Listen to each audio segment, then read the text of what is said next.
Hello there, CN. Missing my Talk4Write groups? Hope you're all shouting back at me that you're missing my Talk4Write lessons too. I thought I would put up a fun little video with some activities for you to have a go at based on a new poem, as I know that's what we were doing before we left school, looking at poetry. Now, I know we'd finished Speaking and Listening by Roger Stevens. We're going to look at a new one today. It's called the Hope-o-potamus.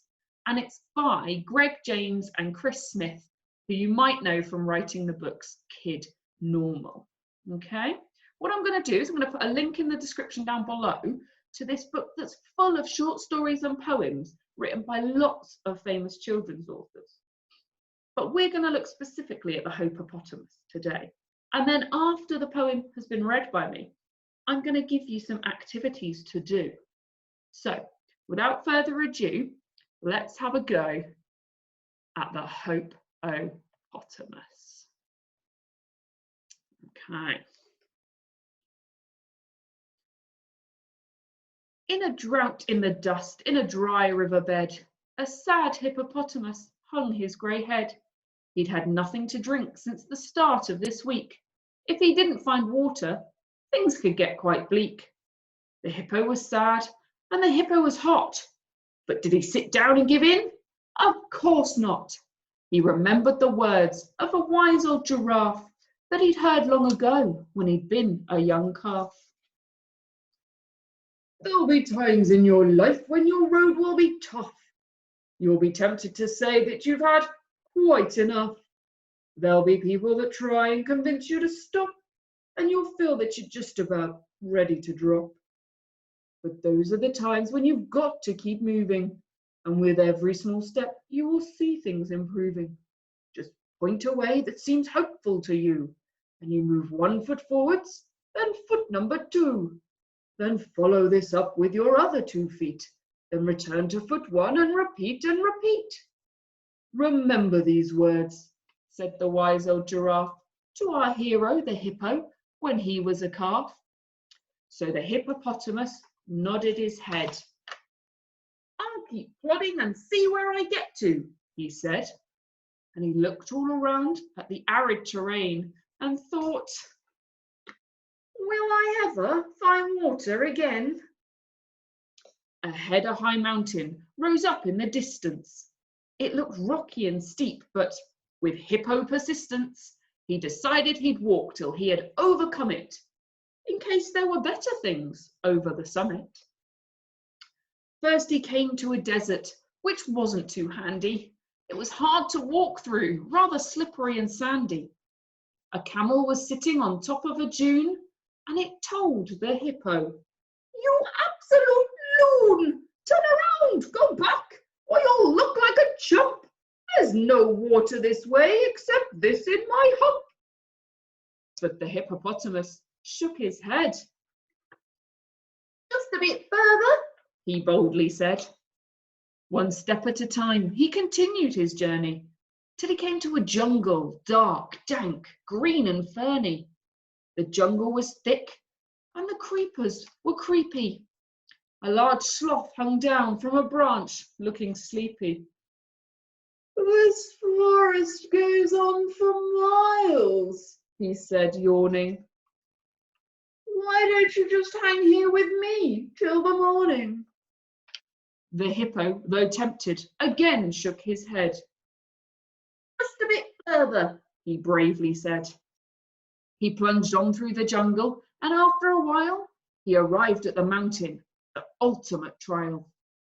Poor hippo was tired, almost giving up hope. But 1 step at a time, he pushed on up the slope. The mountain was rocky and strewn with huge boulders. The stones hurt his feet and the sun scorched his shoulders.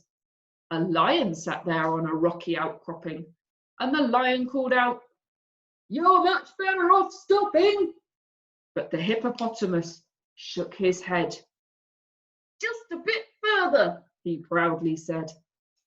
His heart was so heavy, his feet were so sore, but he climbed and he climbed, 1 step, then 1 more. And just as he was feeling ready to drop, he finally realized that he'd reached the top. and splendid sight met his eyes when he looked down. A wide, muddy waterhole, gleaming and brown. He could see lots of splashing. Someone was there bathing. A hippo, a friend, and they seemed to be waving. And the hippopotamus nodded his head. I'm glad that I chose to keep going, he said. Then a voice from behind him called out, we were wrong. The lion, sloth, and camel had followed along. And the animals cried, you're more brave than the lot of us. Hip, hip, hooray for the Hope-o-potamus. Okay, so what did you think of that poem? I hope you enjoyed it. And what you can see here are some of the activities that I've got planned for you guys to do, okay? Now this is a fantastic poem, and you can see it's got lots of different animal characters who have different speaking parts in it. A really nice idea would be to see if you could do the same as me and create some animal masks so that you can have a go at role playing and perhaps being the camel or the hippo or the lion in the story, okay? So I'll put a link down below, not only to the poem, but to the website where I got these animal mask templates from. Now, I'd run out of colourful ink in my printer, so I had to colour them in, but there were coloured versions on there. But be creative. Have a go at perhaps even drawing your own animal masks. Now, the challenge that I would like to set for you is to think of another animal that could join into this poem. So our hippopotamus, the hero of our poem, the Hope-o-potamus, he goes through a desert where he meets the camel. He goes through a jungle where he meets the sloth, and he goes through a mountain or over a mountain where he meets the lion. Can you think of any other places or animals he might meet? Perhaps he'll come across a snake or a penguin or a dog. I don't know.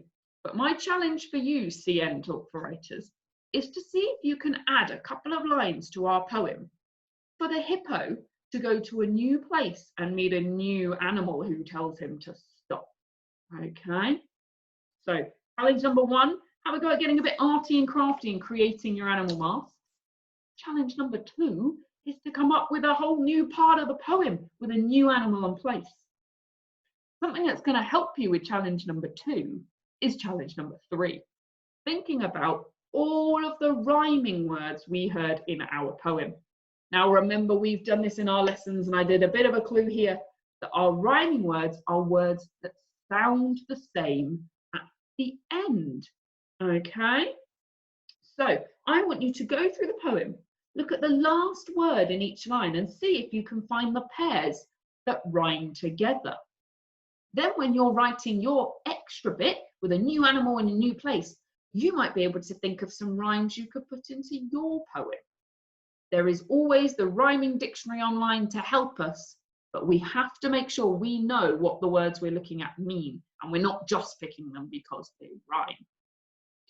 So do have a go at that. A good way to practice rhymes is if you get some pieces of paper and ask a parent or adult to help you with this, and write out all the words you find, just one word on each piece of paper, and then you can play a pairs game. You can pop them upside down, you can mix them about, you can challenge your siblings or your parents. You can play pairs to turn those words over until you find a set that rhyme. Thanks so much for watching. Missing you all. Do let me know if you'd like some other videos and if you enjoyed this poem.